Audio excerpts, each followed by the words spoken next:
Hello and welcome to another evening of frank conversation here on Hard Copy, coming to you from our studios in Abuja. I am Terry Ikumi. Despite the lockdown extended by the federal government in 3 key states and the several restrictions imposed by the many states of the Federation, the wheels of governance keep grinding, albeit very slowly. In the National Assembly, which shut down almost a month ago, a number of interactions between the leadership of the National Assembly and the executive arm of government have been quite revealing. For instance, at a hearing with the Secretary to the Government of the Federation, we found out that some of our public officials are not quite aware of how bad the public health care system was before now. I can tell you for sure, I never knew that our entire healthcare infrastructure was in the state in which it is until I was appointed to do this work. Our infrastructure, health infrastructure, is in the most deplorable state. If countries in Western Europe, America, can be overwhelmed by the COVID-19, my prayer is that we don't get to that stage. And in a separate hearing with the Minister of Humanitarian Affairs, it seems she's still trying to get a grasp of some of the social welfare programs of the federal government, which she handles. The homegrown school feeding program, I must confess that is also another program that I'm still battling to really understand, honestly, because there are too many intrigues and too many issues there that we're still trying to really unravel. Well, tonight on Hard Copy, we'll speak with a 3-time member of the House of Representatives and now the Deputy Minority Leader, Hon Toby Okechukwu, on what he makes of some of these developments and some of the measures proposed by the House of Representatives to help ease some of the economic pressure occasioned by the outbreak of the COVID-19 pandemic. Hon Toby Okechukwu, welcome to Hard Copy. Thank you. Thanks for having me. It's been quite revealing for everyone.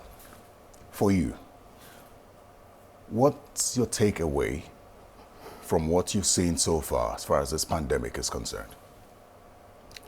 Well, thank you very much, and I appreciate this opportunity to share with you some of the views we have and some of the benefits and the merits of the interaction we've had. Well, the pandemic actually has been forced on Nigeria. Once it came up from people who are coming in, we know had issues in our hands. Unfortunately, we were not able to contain it. And presently, I think it is gone to community transmission. One thing we can take away from this pandemic is its toll on the economy.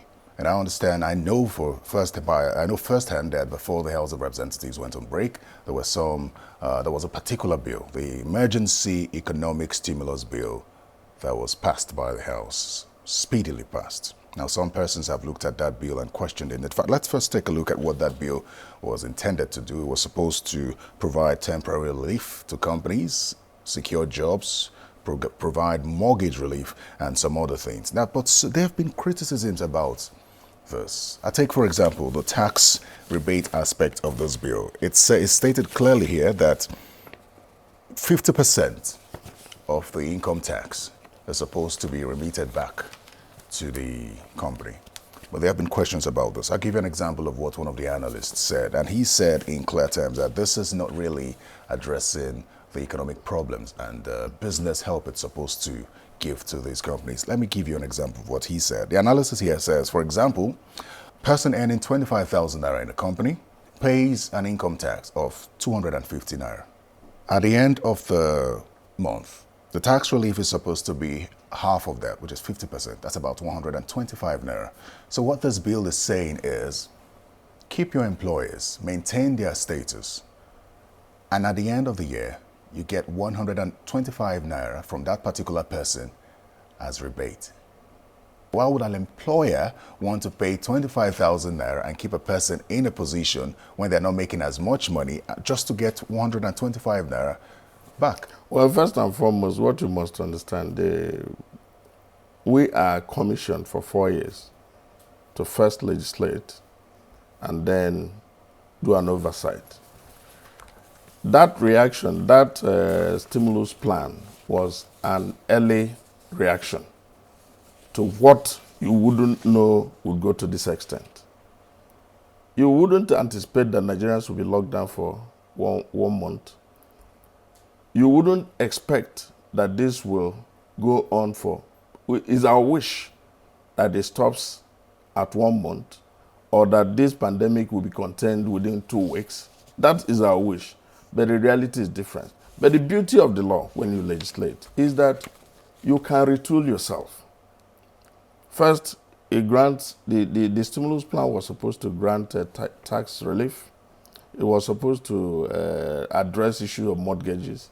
It was also help to, medical imports into the country. Well, that's to that extent. That was an early response by Parliament. As things develop, as things move on, you will now find out the propriety or lack of it of that response. And that is why, in spite of the fact that you have a gronom like the Constitution, you continue to retool yourself with other statutory provisions. Now we have interacted with members of the executive. We have seen what is happening in Nigeria. We are further briefed and more knowledgeable about the interventions that needs to be made. So that, what you've read and what you said, the analysis you've heard, fell to an extent true, but that is not the only response that Parliament can enact. We will further and make it better. But the important thing is that it was anticipatory. And it would have been, if, for instance, this is for 2 weeks, anybody who grant tax relief of 50% of what is supposed to pay to go back to the company is great. But if it's going to run for a long while, then you'll find but that you need to retool. the bill was supposed to run from the 1st of March till the 31st of December. That's almost a year. That is that is the benefit. You are not expecting and you are not wishing that this pandemic will run for that period. There is a money bill before U.S. Parliament. They approved 2 trillion. They are not stopping at that.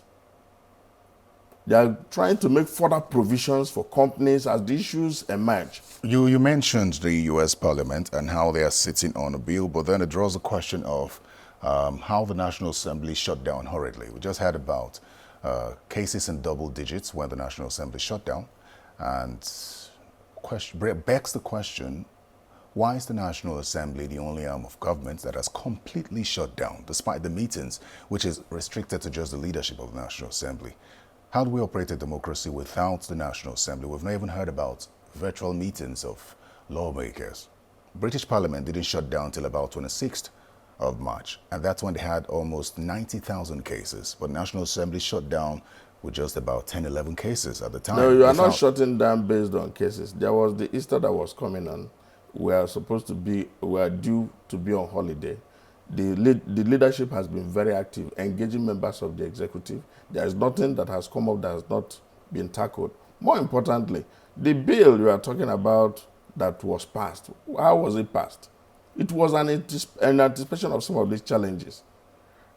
So we had taken that preemptive anticipatory step, and we will further consolidate it as we come back. And more importantly, we have been gainfully engaging with the executive. What will it presuppose? You resume and make impulse knowledge-based. And as a matter of fact, all the committees, the relevant committees, the health committees, they've been attending the meetings with the leadership and health institutions. They have also, the poverty alleviation committees, they've also been in session. The work of Parliament is not usually done when you are completely in session. Most of the work, 90% of the work, is done at committee level. Well, and it is when you resume at plenary that you take the data and the information that you've gathered to make. I think it's interesting that we don't hear about these other committees meeting. We only hear about the leadership meeting. But let's talk about... I'm telling you that the leadership and the health committee leaders they have been attending these meetings. Every meeting that would require the information or the input of any committee leader, they've been there. You've been meeting with the humanitarian minister. I think you've met about twice now. What kind of feelers are you getting from that, considering the complaints from the public that the relief materials and the social register is not really capturing as much as it should? What's the fallout of the meetings you've been having with the minister? Well, like I stated clearly, that the responsibility of Parliament is defined by the Constitution, and part of it is the oversight. That engagement is to know what they've been doing. Are you satisfied with what you've heard from her so far? Well, we couldn't have been satisfied. That is why we're asking for reform. It has to be, first and foremost, equitable. It has to spread throughout the nooks and crannies of the country. That is why we requested for the register. And that is why we felt that it was necessary for a reform. And this Parliament... What kind of reforms are we talking about here? That it should be spread. That should get to the real people. And that we must know what you're doing. But the federal government is insisting that it has to follow the social register. And I think it's even more worrisome at this point. We want to see the register. Exactly. So I think it's even more worrisome, basically, because at least 69% of the population live in poverty. And that's based on statistics from international organizations like Oxfam and the World Bank. And we've been described as the world capital. So if at least 135 million people live below the $1 a day level, and we have a social register that's capturing 3.6 million people now, isn't that a source for worry for us? No, it's a source of worry. The spread. No, the point that you have about 50% of your population, and that is a source of worry. We need to be more creative about it. Some of us are also minded in the direction that you need to create jobs. You need to get people gainfully engaged. You don't really have to be dashing money or giving palliatives. So you don't support the cash. That is a good step for poorest of the poor. But you are not expecting to bring out 100 million out of poverty through such transfers. 5,000, what does it go to? What I'm curious about is handing out cash to the vulnerable. Is that something the National Assembly supports? No, that is it's just like Social Security. Does the National Assembly support it? Of course, we support it to an extent. How do you keep track? To the extent for the poorest of the poor. How do you keep track of cash transfers? That is what we're asking, that there has to be a register, and the composition of that register has to be known. If you understand the basis of the inquiry and the interaction we had, it was just the register.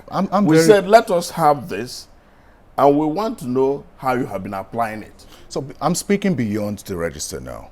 I'm talking about handing out cash, physical cash, which is almost not traceable. And if one of the responsibilities of Parliament is oversight, and you must follow the money in that regard, how do you track that kind of money as a Parliament? Well, you must realize that there are some indigent and poor people who don't have accounts. You have to use some multi-purpose, faceted ways of applying that. There are people you transfer money to.